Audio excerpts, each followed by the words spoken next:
In some of the statements that appear on the X page of General Muhoozi Kainerugaba, he urges his followers and members of the Patriotic League of Uganda to contest for leadership as members of parliament under NRM. He also adds that he does not plan to contest during the 2026 presidential elections, calling on his supporters to back his father, Yoweri Museveni, for president in 2026.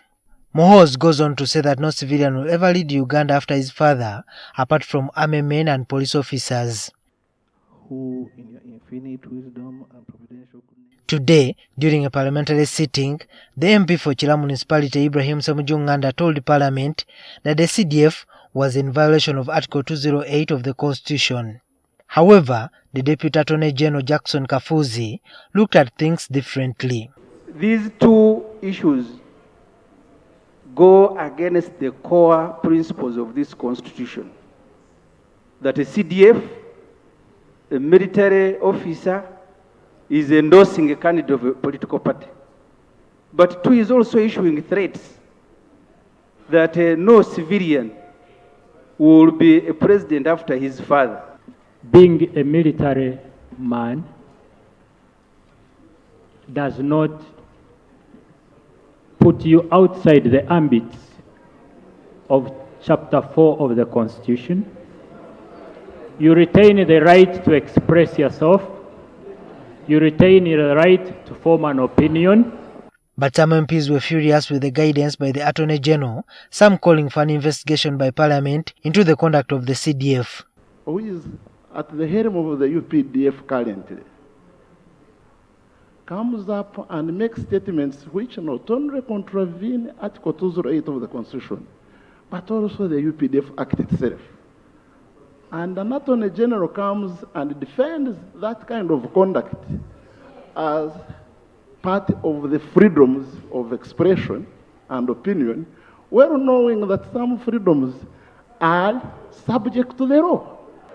The Twitter message that they are talking about, have checked on the account of General Muhoozi Kainerugaba, and it is not there. So why should we really waste our time on something that is not on the account of General Muhoozi Kainerugaba? There is a formal way government officers communicate, for that to be an official communication of government. However, the Deputy Speaker Thomas Tayebwa declined to have the House investigate the matter. Has its code of conduct, has its disciplinary procedures.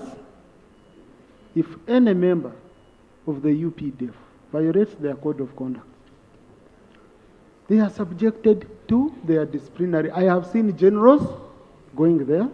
I have seen senior officers going there.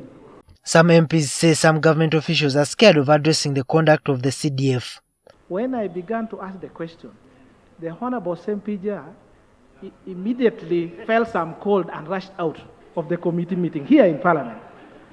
The Honorable Oboth immediately took a phone call and said, "I'm coming back," literally running away.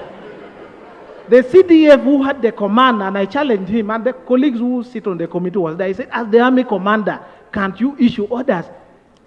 The CDF member said, "Do not cause me trouble," and said, "Please leave me alone."